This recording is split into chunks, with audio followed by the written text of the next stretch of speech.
সেই সকাল থেকে চেষ্টা করছি, একটা মাছও আজকে পেলাম না। আজকের দিনে এটাই আমার শেষ চেষ্টা, দেখি কি আছে কপালে।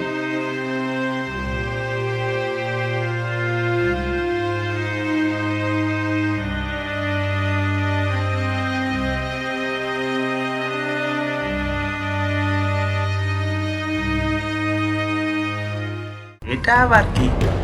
এ তো অনেক পুরনো পিতলের বাক্স মনে হচ্ছে। কি আছে কি এর মধ্যে?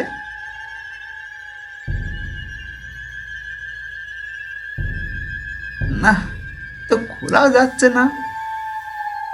থাক, বাড়ি গিয়ে হাতুড়ি দিয়ে ভেঙে দেখলেই হবে।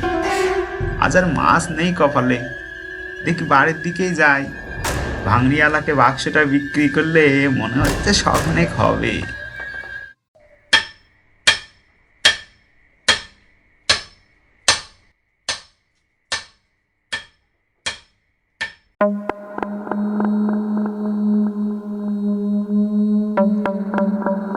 এ তো অনেক পুরনো চাকু। কেমন আছো রাজু? কে কে কে কথা বললো? ভয় পেও না, আমি কোনো দৈত্য দানব না। তোমার কোনো ক্ষতি করব না আমি। আরে কে কথা বলছে? সামনে আসো বলছি। আমি এই বাক্স থেকে কথা বলছি, আমাকে তুমি দেখতে পাবে না।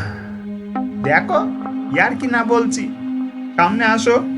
আমি জানি কেউ মজা করছে আমার সঙ্গে, সামনে আসো এখনই। কেউ তোমার সঙ্গে মজা করছে না রাজু, আমি সত্যি এই বাক্স থেকে কথা বলছি।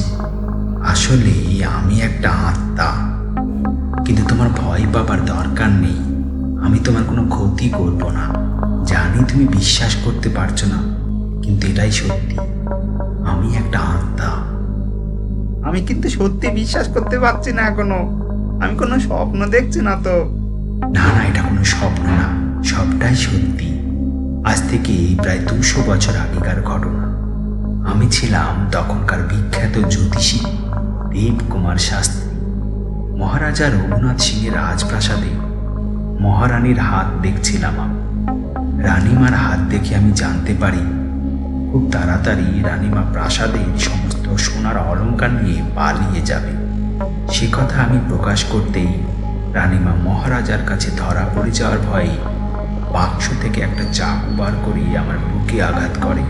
তারপর চাকু সমেত এই পিতলের বাক্সটা আর আমার মৃত শরীরটা নদীতে ডুবিয়ে দেয়। আমার শরীরটা মাঝে খেয়ে নেয়, কিন্তু আত্মাটা থেকে যায় চাকুতে লেগে থাকা রক্তের সঙ্গে এই বাক্সতে। তারপর থেকে আজ প্রায় 200 বছর পর এই বাক্স তোমার হাতে আসে। এখন তুমি পারো আমাকে মুক্তি দিতে। আমার শেষ কৃত্য সম্পন্ন করো রাজু, তাহলে আমার আত্মা মুক্তি পেয়ে যাবে। আমাকে এই অভিশাপের জীবন থেকে মুক্তি দাও। এই তুমি যেই হও না কেন, এবার থামো তো। তোমার এইসব ঢপের গল্প তোমার কাছেই রাখো, আমি বাক্স বন্ধ করছি। দাঁড়াও রাজু, আমি তোমার হাত দেখে নিয়েছি। জ্যোতিষী তো অভ্যাস এখনো যায়নি। তোমার হাত বলছে আজ তোমার খুব আনন্দের দিন। মানে? আজ তুমি তোমার জীবন সঙ্গিনীকে পাবে। তোমার মনের মানুষ, যাকে তুমি খুব ভালোবাসো, সে আজ নিজে থেকে তোমাকে তার মনের কথা বলবে, যা তুমি বলতে চেয়েও বলতে পারোনি কোনোদিন। দূর ছাতা।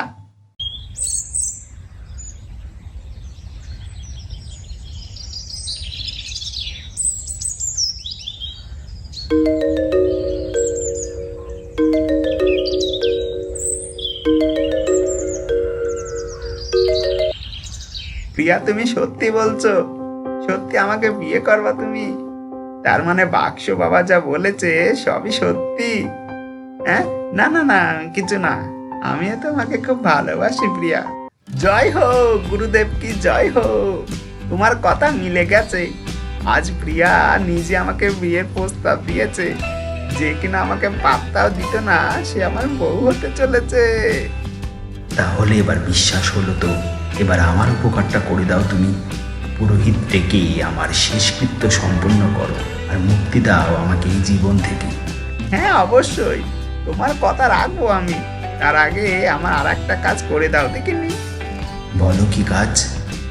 আমি বিশ্বাস করেছি যে তুমি একটা আত্মা, তাও আবার যেমন তেমন না, একজন জ্যোতিষীর আত্মা, যার ক্ষমতা অনেক। আজ আমি একটা লটারি কাটবো, যার প্রথম পুরস্কার 1 কোটি টাকা। তুমি শুধু বলবা 1 কোটি পেতে গেলে আমি কোন নম্বরটা কাটবো, ব্যাস এটুকু করলেই হবে। তাহলে আমিও কথা দিচ্ছি তোমার শেষকৃত্য আমি ধুমধাম করে সম্পন্ন করব। দাদা এই নম্বরটা দিন আমাকে। হ্যাঁ, এই নম্বরটা। গুরুদেব কি জয় হো, গুরুদেব কি জয় হো, লটারি প্রথম পুরস্কার পেয়ে গেছি আমি, গুরুদেব কি জয় হো। তোমার সব ইচ্ছে পূরণ হলো রাজু, এবার আমার কাজটা করে দাও। নিশ্চয়ই গুরুদেব, নিশ্চয়ই, কিন্তু 1 কোটি টাকা দিয়ে আজকের দিনে কি আর হয়? রাস্তার ধারে একটা জমি কিনলে তো সব শেষ। আমি আরো লটারি কাটতে চাই। এবারের প্রথম পুরস্কার হবে 5 কোটি টাকা। কিন্তু এত টাকা নিয়ে কি করবে তুমি?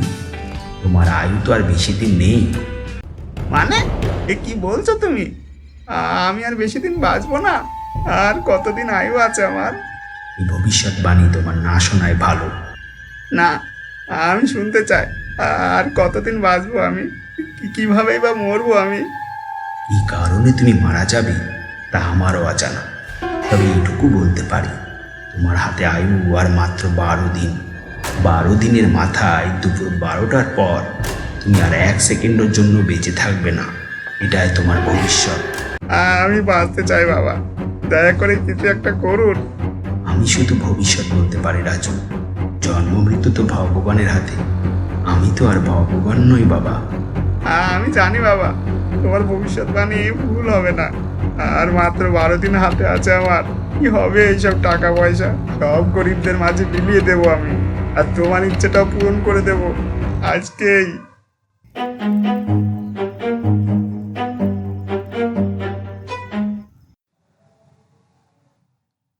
আমি বেঁচে আছি, আমি মরিনি, আমি বেঁচে আছি এখনো। আমি স্বপ্ন দেখছি না তো? না, সত্যি বেঁচে আছি আমি, আমি বেঁচে আছি। ভুল বলেছে জ্যোতিষী বাবা, কটা দিন আমি কি কষ্ট না পেলাম। সেই বাক্সটা কোথায়, কোথায় গেল বাক্সটা? এই তো বাক্স।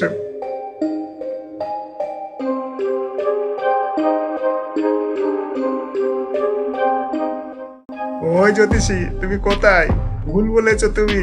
দেখো আমি বেঁচে আছি, কোথায় পালিয়েছো তুমি? একবার এসে দেখে যাও। ভুল বলেছো তুমি, দেখো আমি এখনো বেঁচে আছি। কি একটা লেখা আছে মনে হচ্ছে, বাক্সের মধ্যে খোদাই করে কিছু একটা লেখা আছে। এটা তো আগে ছিল না। তোমার মৃত্যুর ব্যাপারে আমি মিথ্যে বলেছি রাজু, এছাড়া আমার আর কোনো উপায় ছিল না। নইলে তুমি আমাকে আর মুক্তি দিতে না, কারণ তোমার মধ্যে লোভ এসে গেছিল। তবে মৃত্যুর মুখ থেকে ফিরে এসে তুমি পাবে এবার আসল জীবন সুখ। বিদায় বন্ধু, ভালো থেকো। কিন্তু আমার কাছে তো এখন আর কোনো টাকা পয়সা নেই। মরে যাবো ভেবে গরিব দুঃখীদের সব বিলিয়ে দিয়েছি আমি। কিভাবে চলবে এখন আমার? ওই তো আমার মাছ ধরার জাল, আবার আমি মাছ ধরবো কাল থেকে। নৌকায় চেপে মাছ ধরবো। আমি বাঁচতে চাই বাবা, দয়া করে কিছু একটা করুন। আমি কিন্তু সত্যি বিশ্বাস করতে পারছি না এখনো, আমি কোনো স্বপ্ন দেখছি না তো। Like and subscribe.